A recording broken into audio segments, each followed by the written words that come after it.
Assalamualaikum warahmatullahi wabarakatuh. Hari ini kita akan kupas tuntas PTS atau UTS atau Mid Semester Bahasa Indonesia kelas 9 SMP. Ini soal yang akan kita bahas adalah soal tahun kemarin dengan beberapa modifikasi. Soal pertama, kita akan belajar tentang teks laporan dan membedakannya dengan teks prosedur. Di sini ada teks prosedur, cara membuat ikat rambut, alat dan bahan, pensil dan gunting, tali kur mesti sesuai dengan kebutuhan. Kemudian langkah-langkah membuatnya, tali kur akan dipotong menjadi 2 bagian. Setiap bagian akan dilipat 2 sehingga semuanya terdapat 4 utas tali. Siapkanlah pensil yang cukup panjang.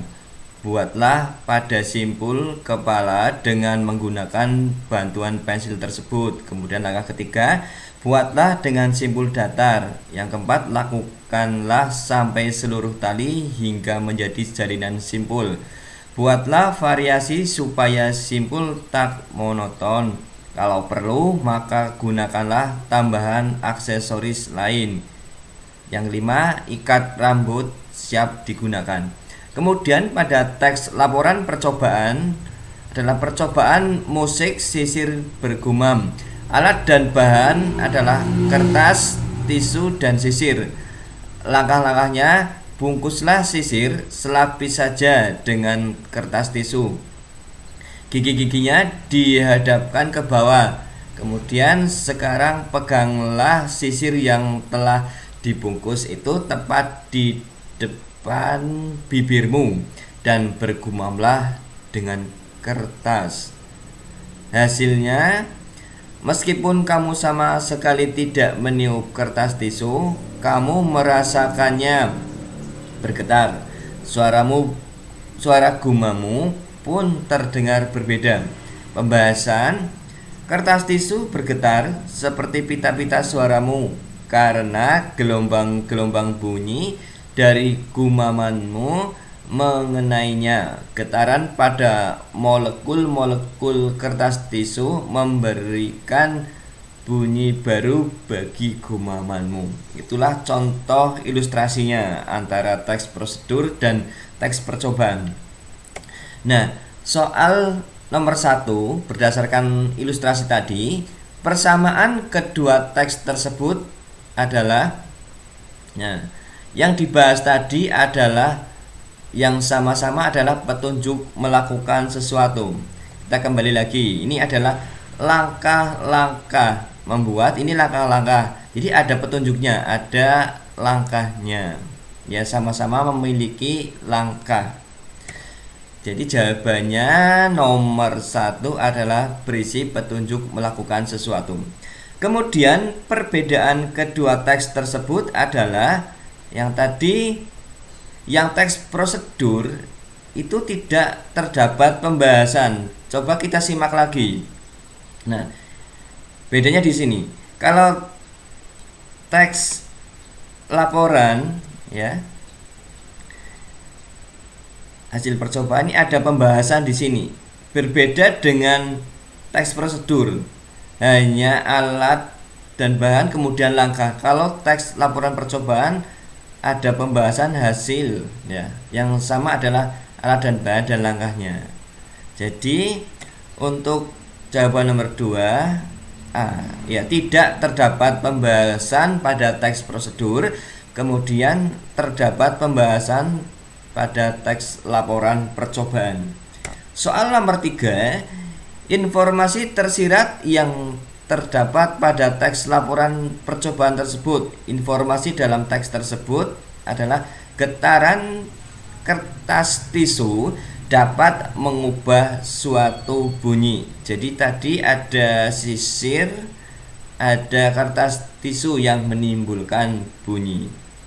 Lanjut ke nomor 4. Nah, ini soal untuk nomor 4 sampai dengan 9. Ilustrasinya sama ini.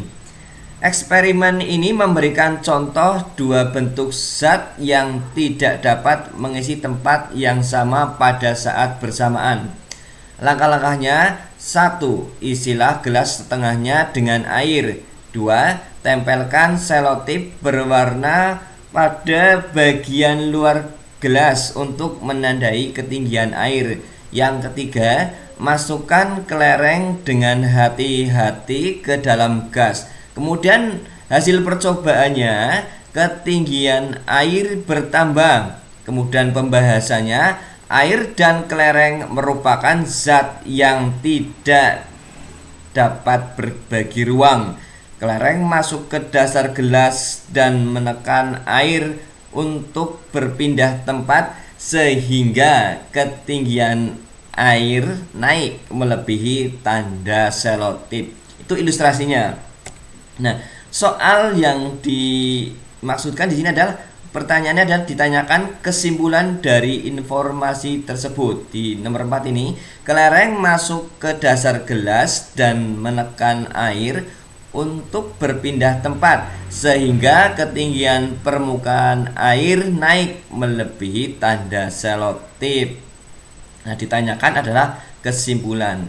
Dari kesimpulan yang saya bacakan tadi ini ya, untuk dari langkah, hasil hingga pembahasan, kesimpulannya adalah kelereng dan air tidak dapat mengisi tempat yang sama pada saat bersamaan. Tadi adalah kalau diisi kelereng nanti permukaan airnya naik.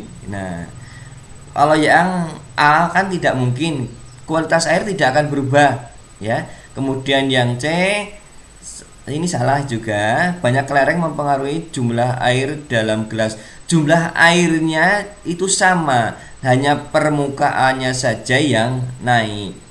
Nah, ini jawabannya, jadi yang tepat yang B. Kemudian nomor 5, tujuan laporan percobaan tersebut adalah ya tadi digambarkan bahwa kelereng dan air tidak dapat berbagi ruang. Jadi kesimpulannya adalah maksudnya tujuan di sini adalah mendeskripsikan sifat air dan kelereng yang tidak dapat berbagi ruang. Jadi kata lain mendeskripsikan maksudnya adalah menggambarkan. Jadi tadi digambarkan bahwa sifat air dan kelereng tidak dapat berbagi ruang. Kemudian untuk soal nomor 6, berdasarkan kutipan teks tersebut dapat disimpulkan bahwa alat dan bahan percobaan adalah tadi yang dijelaskan adalah alat dan bahannya ada gelas, ada selotip, ada kelereng dan ada air. Jawabannya ini yang tepat ya. Kalau yang A kan tidak ada gayung, tadi juga tidak ada alat ukur. Yang B kesalahannya, gelas bukan gelas ukur, tadi tidak disebutkan, hanya gelas saja. Dan airnya juga tidak disebutkan air apa. Itu di sini tidak ada air mineral. Kemudian yang C kesalahan ada di panci. Tadi menggunakan gelas, bukan menggunakan panci. Selanjutnya soal nomor 7. Ya. Isilah salah satu gelas dengan air panas dan satu gelas lainnya dengan air es. Berikan pewarna makanan yang sama banyak ke dalam masing-masing gelas. Kutipan teks laporan percobaan tersebut merupakan bagian. Nah, ini bagian apa? Isilah. Itu kan otomatis langkah-langkahnya. Bukan teori, bukan hasil percobaannya juga bukan, pembahasannya juga bukan. Ini kan ada isilah, berarti suatu proses sama dengan langkah. Kemudian ini ilustrasi baru lagi, cermati kutipan teks berikut. Berikut ini diberikan satu cara untuk mengetahui apakah suatu bahan adalah garam atau gula tanpa perlu mencicipinya ya. Ini kurang huruf. Isilah kedua cangkir dengan air sampai setengah penuh. Yang saya lingkarin ini yang penting-penting saja ya. Lalu berilah pewarna makanan yang berbeda berbeda warna ke dalam masing-masing cangkir. Kemudian larutkan garam ke dalam salah satu cangkir dan gula ke dalam satu cangkir lainnya. Kemudian tuangkan larutan-larutan tadi ke sisi yang berlawanan pada cetakan kubus-kubus es agar tidak tercampur. Masukkan cetakan kubus es itu ke dalam lemari es selama 2 jam. Apa yang terjadi? Larutan gula membeku, sedangkan larutan garam masih cair. Itu ilustrasinya ya, antara larutan berisi gula dan berisi garam. Nah, ini soal nomor 8. Langkah-langkah percobaan yang tepat sesuai dengan teks tersebut. Kita balik lagi. Ini yang saya merah-merah ini ada hal yang penting berdasarkan nanti jawabannya apa. Sudah saya tandai merah-merah ini ya. Ya, kata kuncinya adalah sampai setengah penuh, dan ada lagi berilah pewarna makanan yang berbeda. Yang ditanyakan di sini langkah percobaan yang tepat dan sesuai ya. Jawabannya coba kita dari A. Isi 2 cangkir sampai penuh. Tadi saya sampai penuh tidak? Nah, yang dikehendaki adalah setengah penuh. Otomatis kalau ada pilihan yang pilihannya sampai penuh, otomatis salah. Jadi nomor option atau pilihan A salah. Ini harusnya setengah penuh. Kemudian option B ini masih ada kemungkinan benar. Option C salah. Ini saya penuh. Tinggal B dan D. Nah, kemudian ada kata kunci lagi adalah berilah pewarna makanan yang berbeda. Tinggal pilihan B dan D. Nah, yang kedua kita cek. Beri pewarna ke dalam masing-masing cangkir. Nah, pilihan D beri pewarna yang berbeda. Nah, kata kuncinya adalah pewarna yang berbeda. Otomatis tadi pilihan B beri pewarna, tidak dijelaskan itu beda atau tidak. Jadi jawaban yang tepat adalah yang D. Ini ada setengah penuh, kemudian pewarna berbeda. Untuk pilihan 3, 4, 5 ini hampir sama ya. Jadi jawaban langkah percobaan yang tepat dan sesuai adalah yang D. Kembali lagi kita bahas ini ya. Nah, kita harus tahu kata kunci dari setiap ilustrasi. Jadi nanti jawabannya tadi sudah tahu ya, yang D. Lanjut. Judul yang tepat untuk teks tersebut adalah, nah tadi kan yang dibahas larutan garam dan larutan gula. Cara membedakannya bagaimana? Jadi otomatis jawabannya C, membedakan larutan garam dan gula melalui pembekuan ya. Lanjut ke nomor 10. Ide pokok paragraf keempat. Yang ditanyakan paragraf keempat. Nah, ini yang terakhir. Apa yang terjadi? Larutan gula membeku sedangkan larutan garam masih cair. Ide pokoknya ini. Jadi hasil pembekuan larutan garam dan larutan gula. Tadi yang garam masih cair, yang gula membeku. Lanjut. Ini ilustrasi lagi. Ada ini teks laporan percobaan. Ini bagian pembahasan ya. Panas yang dihasilkan oleh lampu menggerakkan partikel-partikel berukuran sangat kecil, disebut molekul-molekul yang menyusun paku. Molekul-molekul yang dipanaskan itu bergerak semakin cepat dan menyebar. untuk mendapatkan lebih banyak ruang. Oleh karena itu, paku menjadi lebih besar dari sebelumnya dan tidak lagi cocok dengan lubangnya, seperti yang terjadi pada paku di atas. Molekul-molekul pada jalur pejalan kaki mengalami pemuaian pada hari yang sangat panas. Ya.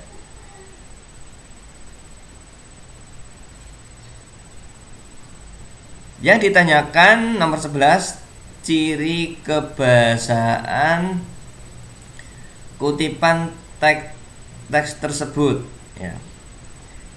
Kita ciri kebahasaannya adalah menggunakan istilah teknis nih yang sudah saya tandai merah. Ini adalah istilah teknis. Ada partikel, ada molekul, ya. Kan tidak subjektivitas menulis, tidak, namanya laporan percobaan itu berdasarkan fakta ya, bukan subjektivitas. Kemudian kata ambigu. Ambigu itu kata yang membingungkan. Saya rasa tidak ada yang membingungkan. Memiliki makna konotasi atau makna yang tidak sebenarnya.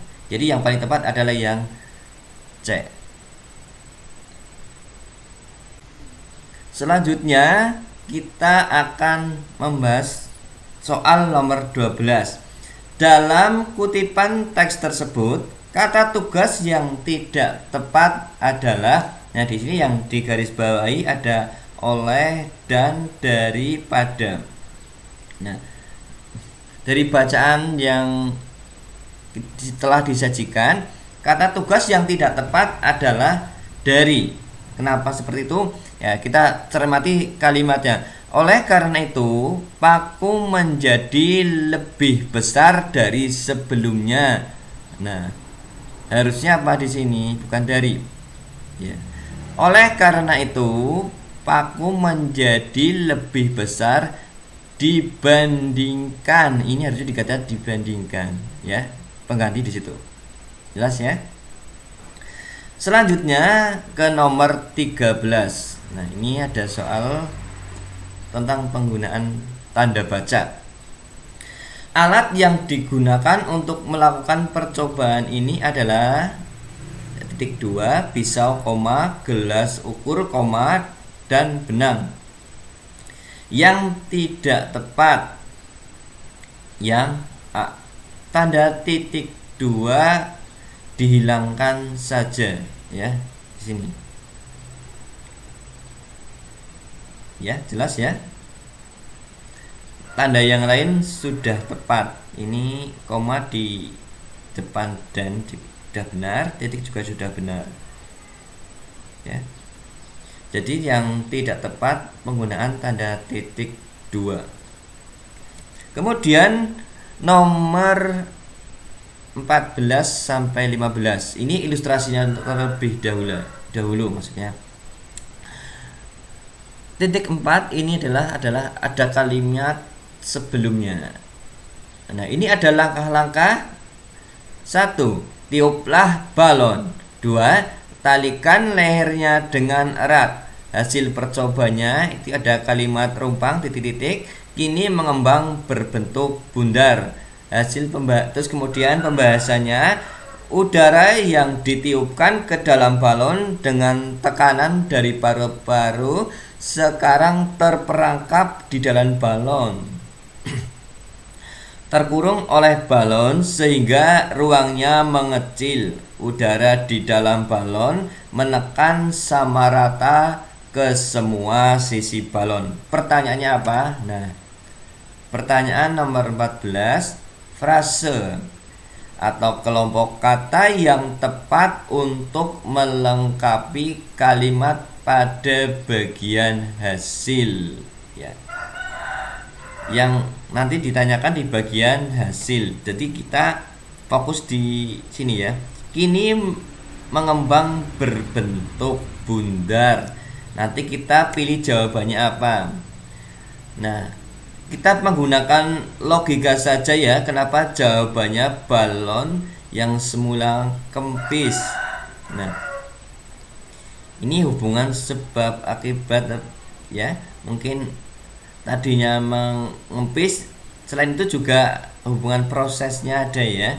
Di sini tadi mengempis kemudian mengembang berbentuk bundar ya. Jadi jawabannya yang C. Balon yang semula mengempis kini mengembang berbentuk bundar. Jadi ada proses, tadinya kempes ya, jadi bulat bundar itu ya. Kemudian nomor 15, kalimat yang tepat untuk melengkapi bagian rumpang pada bagian pembahasan. Kita fokus ke bagian pembahasan. Ini udara yang ditiupkan ke dalam balon dengan tekanan dari paru-paru sekarang terperangkap di dalam balon, terkurung oleh balon sehingga ruangnya mengecil. Udara di dalam balon menekan sama rata ke semua sisi balon. Oleh karena itu, bentuk balon menjadi bundar. Nah, itu jawabannya ya. Lanjut ke nomor 16. Ilustrasinya itu, percobaan ini dilakukan bulan Januari sampai dengan Februari 2020. Tanaman yang diamati meliputi pohon mawar, kamboja, dan anggrek. Ditanyakan perbaikan penulisan tanda baca. Nah, kita jawaban yang tepat yang sudah saya merah-merah ini, percobaan ini dilakukan bulan Januari, S titik D titik ya, kemudian Februari. Kemudian kalimat berikutnya ini, maaf ya, ini yang harusnya ada tahun 2020, ini kurang saja ya. Tanaman yang diamati meliputi pohon mawar, kamboja, dan anggrek. Ini kalau seperti ini salah ya, yang SD, S garis miring D, SD titik baru ini. Terus kemudian kenapa ini juga SD, kenapa ini salah ya? Di sini, letaknya di sini. Di Kamboja harusnya koma di sini ya. Ada koma di, nggak perlu pakai titik 2, tidak perlu di sini. Pohon mawar, Kamboja, koma, dan anggrek. Jadi jawaban yang tepat adalah yang C. Cuma ini saya lupa tadi tidak memberikan angka tahun 2020. Ini sebagai alternatif saja ya. Saya jelaskan kesalahan saya di mana dan benar jawabnya di mana ya. Lanjut ke nomor berikutnya, nomor 17. Langkah-langkah. Biarkan satu potongan tetap berada di atas meja. Yang kedua, potonglah apel menjadi 4 bagian. Kemudian yang ketiga, tempatkan satu potongan lainnya di dalam lemari es. Yang keempat, tempatkan salah satu potongan ini di atas meja dapur dan satu lainnya di lemari es. Kemudian oleskan jus lemon pada 2 potongan lainnya. Hasil, apel yang disimpan begitu saja di atas meja berubah warnanya menjadi kecoklatan. Apel yang disimpan di dalam lemari es setelah diolesi jus lemon tetap segar paling lama. Urutan langkah-langkah percobaannya adalah, untuk mengurutkan kita harus menggunakan logika, mana yang awal, mana yang kira-kira akhir ya. Jadi jawabannya yang ini ya, 2, 4, 5, Lanjut ke nomor 18 sampai dengan 20. Ini ilustrasinya tentang pidato persuasif. Saya bacakan. Hadirin yang berbahagia, jika kita amati dengan seksama, banyak perubahan yang terjadi di lingkungan kita. Dulu, di timur kampung kita terhampar sawah yang luas. Di utara desa terdapat pegunungan yang kaya akan tanaman hijau. Dulu, di atas bukit-bukit terjadi pemandangan yang alami. Ya, mungkin terlihat di sini maksudnya. Tapi itu dulu saudara-saudaraku. Kini sawah-sawah telah menjadi perumahan. Saluran air penuh dengan sampah. Bukit-bukit tandus karena pepohonan banyak yang dijadikan bahan bangunan. Hadirin yang berbahagia, jika ini dibiarkan, akan ada bencana besar yang melanda kita. Terbukti, beberapa tahun terakhir, kampung kita mulai mengalami banjir.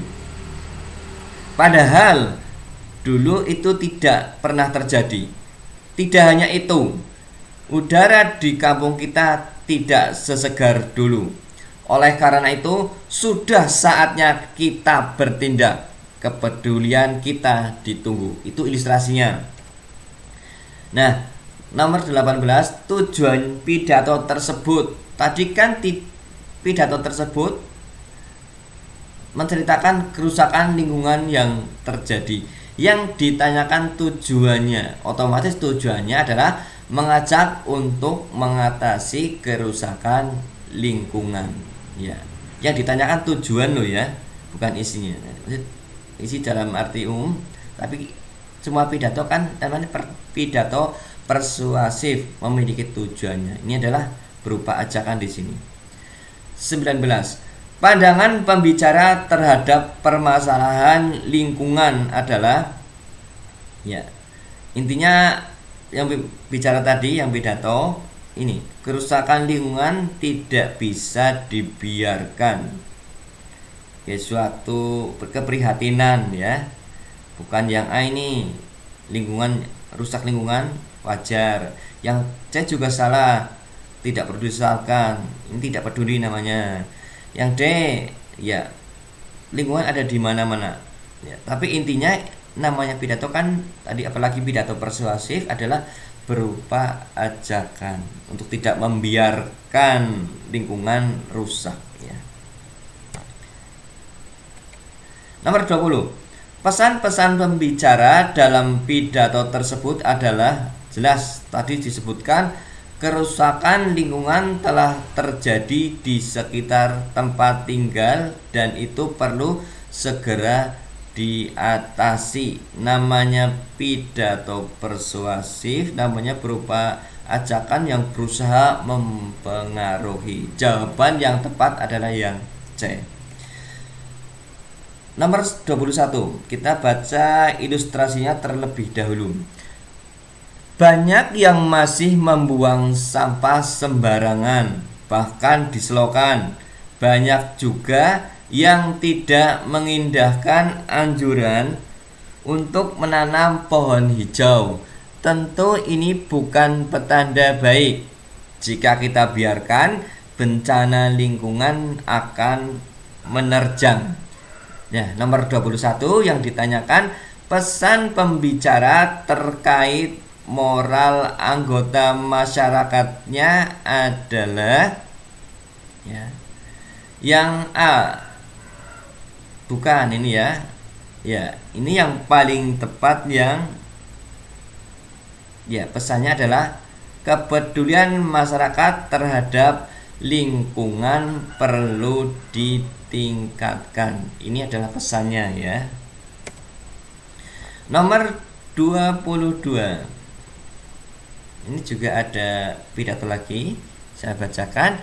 Sampai saat ini masih sering terdengar berita tentang kenakalan remaja. Salah satunya adalah mengendarai motor dengan kebut-kebutan di jalan. Padahal sebagian dari mereka ada yang masih di bawah umur sehingga belum memiliki SIM. Selain membahayakan diri sendiri, perbuatan ini juga membahayakan orang lain. Tidak hanya bisa menyakiti orang lain, perbuatan ini bahkan bisa mengancam jiwa orang. Oleh karena itu, sudah semestinya remaja tidak melakukan kenakalan ini.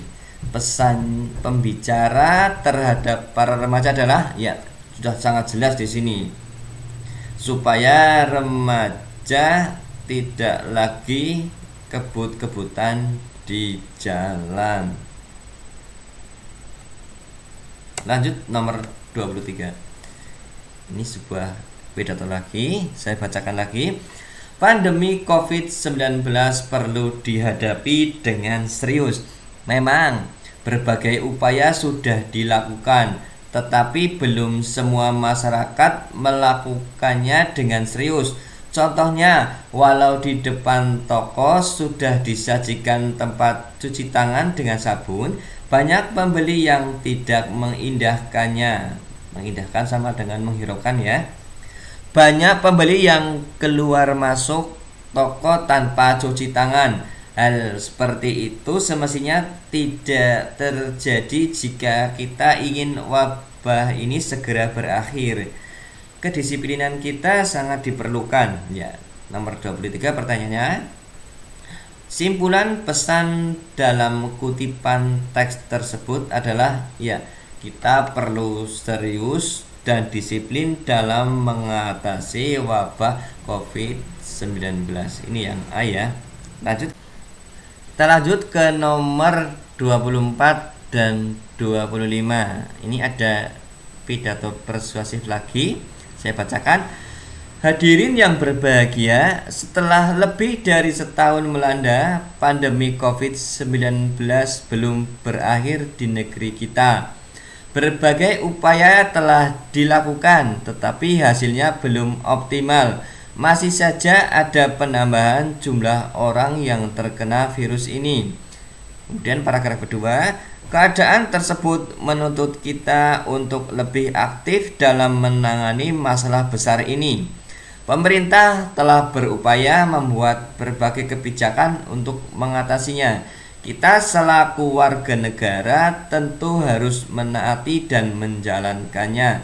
Salah satunya adalah dalam melaksanakan protokol kesehatan. Semua warga harus menaati protokol tersebut jika ingin wabah ini segera berakhir. Kita lanjut ke pertanyaan. Ditanyakan ide pokok paragraf pertama teks tersebut. Paragraf pertama, kata kuncinya. Nah, ini di awal sudah disebutkan pandemi belum berakhir ya. Ya, jawabannya yang B. Pandemi COVID-19 belum berakhir. Kemudian pertanyaan nomor 25. Nah, jawabannya yang B. Pandemi COVID-19 belum berakhir. Kekompakan semua pihak diperlukan untuk mengatasinya. Nah, namanya ringkasan tadi kan ada dua paragraf. Yang paragraf pertama kata kuncinya di pandeminya belum berakhir, yang kedua kekompakan ya. Kita lihat lagi ilustrasinya ini. Nih, kata kuncinya yang ini, pandemi belum berakhir. Kemudian nah, ini harus kompak ya di sini menjalankan protokol kesehatan ya, membuat kebijakan dan mentaati, harus kompak menjalankannya ya.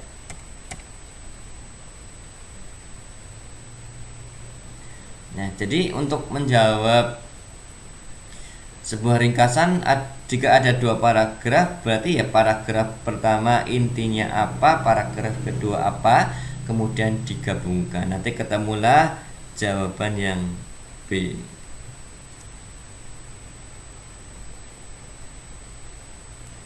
Kemudian nomor 26.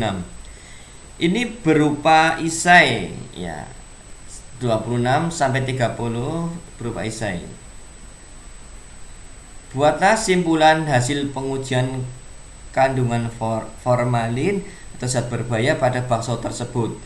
Hasil pengujian formalin pada bakso di kota metropolitan. Ini ada 4 warung bakso yang diuji ya. Hasilnya 3 negatif, 1 positif. Jadi disimpulkan dalam bentuk kalimat. Ini bebas ya, yang penting kita untuk menyimpulkan berdasarkan fakta, ilustrasinya bagaimana. Ini saya berikan contoh alternatif jawabannya. Ini bukan jawaban paten ya, namanya alternatif, kan bisa yang lain. Dari 4 warung bakso di kota metropolitan yang diuji kandungan formalinnya, hanya 1 yang positif, yaitu di warung bakso C. Tuh. Terus alternatif jawaban kedua, tidak semua warung bakso lulus uji bebas kandungan formalin dalam bakso. Itu 2 alternatif. Mungkin kalian bisa memberikan alternatif lain. Kemudian nomor 27, buatlah paragraf bagian pernyataan umum laporan percobaan berdasarkan kalimat berikut. Nah, kalimatnya, di pasar banyak ditemukan makanan yang mengandung bahan pengawet. Ini alternatif jawabannya. Bagian ditanyakan bagian pernyataan umum. Ini ilustrasinya, pasar banyak yang mengandung bahan pengawet, makanannya di situ ya. Nah, ini contoh pernyataan umum ya. Banyak jenis makanan yang dijual di pasar, namun sangat disayangkan masih banyak makanan yang mengandung bahan pengawet. Ini alternatif jawaban. Kalian bisa membuat alternatif lain sesuai ilustrasi ya. Kemudian soal nomor 28, tulislah pesan pembicara berdasarkan kutipan teks pidato berikut. Hadirin yang saya hormati, lingkungan kita saat ini sudah banyak berubah. Dulu di sungai banyak sampah yang mengapung.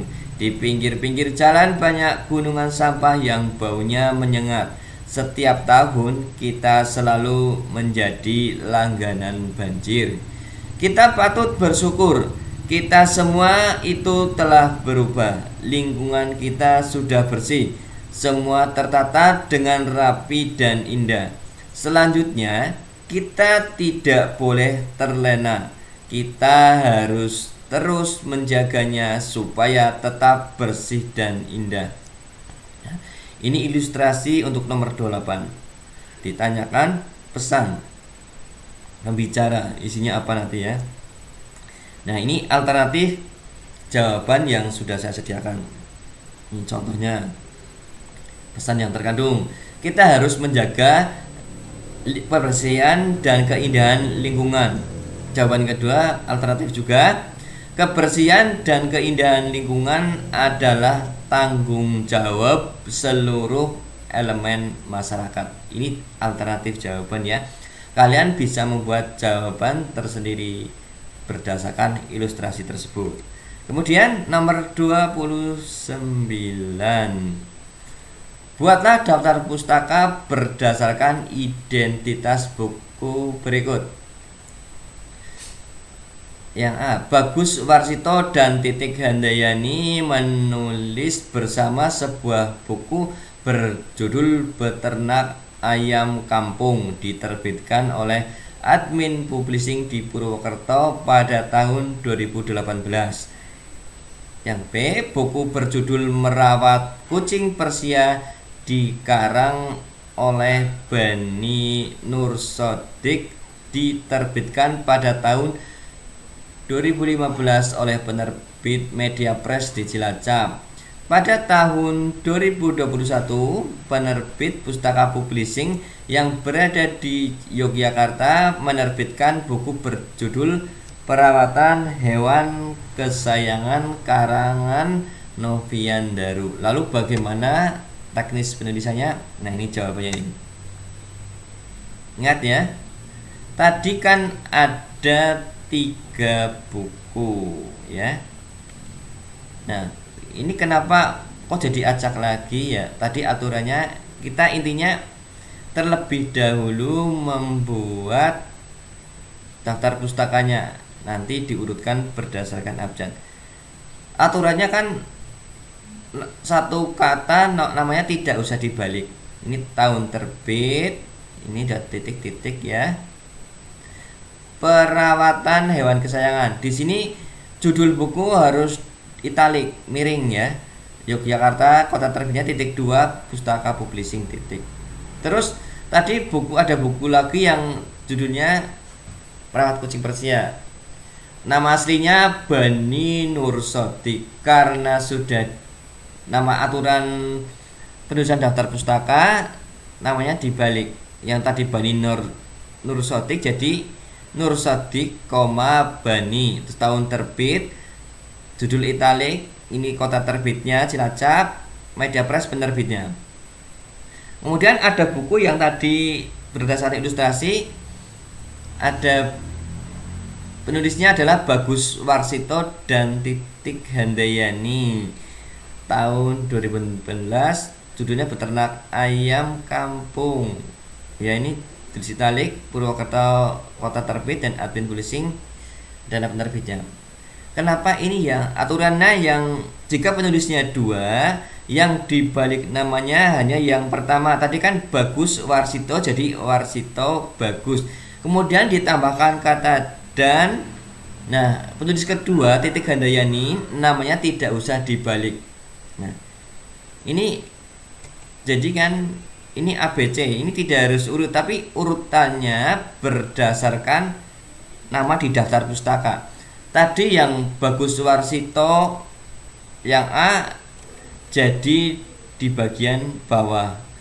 Kemudian yang Bani Nur Sodik ya, kemudian ada Novian Daru yang di bawah jadi di atas. Kenapa demikian? Tadi kan sudah kita bolak-balik namanya di sini ya, penama penulisnya. Nah, ini pertama tadi buku yang pertama, buku yang kedua, buku yang ketiga. Nah, ini dibalik. Ini kalau sudah jadi harus dibalik seperti ini berdasarkan abjad NO ya, N lagi NU. Ini kan O sama U duluan O. Nah, ini otomatis Zubai yang terakhir. Jadi aturan seperti itu. Kemudian nomor 30, nomor terakhir. Simpulkan kutipan isi pidato berikut. Kita mencari kesimpulan. Saya bacakan. Hadirin yang berbahagia, seperti yang saya jelaskan di bagian awal tadi, media sosial memiliki dampak positif dan negatif. Media ini menjadi akan penuh manfaat jika kita manfaatkan dengan baik. Sebaliknya, media ini akan memberi banyak kerugian jika kita tidak bisa memanfaatkannya dengan baik. Oleh karena itu, mari kita bijak dalam menggunakan media sosial. Mari kita manfaatkan media sosial sebagai media komunikasi positif dan pemersatu bangsa. Yang ditanyakan adalah simpulannya. Ini saya berikan alternatif. Jadi kalian bisa membuat kesimpulan tersendiri tetap berdasarkan ilustrasi ini. Ini saya contohkan saja. Nah, alternatif jawaban simpulannya ini. Bijak bermedia sosial menjadi filter dari hal-hal negatif. Itu alternatif pertama. Alternatif kedua, dampak positif dan negatif media sosial dalam bermasyarakat. Kemudian alternatif yang ketiga, masyarakat dituntut cerdas dalam bermedia sosial. Ya, alternatifnya banyak, tergantung kalian gaya bahasa kalian, tapi tetap berdasarkan ilustrasi bacanya tadi. Ya, terima kasih sudah menyimak pembahasan soal MIT semester pertama ya. Ya. Mohon maaf jika salah dalam penyampaian ya. Cukup sekian. Terima kasih. Wassalamualaikum warahmatullahi wabarakatuh.